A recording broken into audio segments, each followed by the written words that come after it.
Good afternoon, Ma'am Jess. My name is Jeffrey S. Arevalo from 12 Malakay. Ang i-discuss ko po ngayon is all about financial plan. And the financial plan is used by every entrepreneur. And then, because financial is used to determine where it will be used so as know where the money will be spent.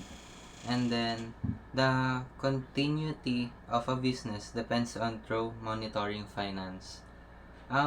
Based on my research po, ang ginagawa po ng business plan is, for example po, ako, entrepreneur. And then, may student pa lang po ako. And then, may hinahangad po ako na balak. Like, pupunta po ako sa bangko and then mag-inquire ako para doon po maghulog ng mga iniipon ko.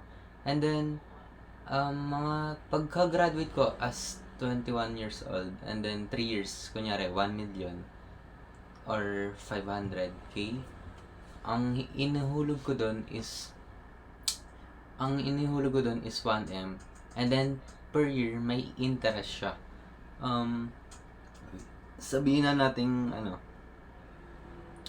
may interest na 4% per year. And then yung 1 million natin is magiging 1,040,000. Isa po yun sa pinakamalagang isipin ng bawat entrepreneur, ang business plan. Dahil dito sa business plan is dito mo iisipin yung mga bagay-bagay upang mapalago or magampanan natin yung gusto nating trabaho or business po. Ayun. Thank you po.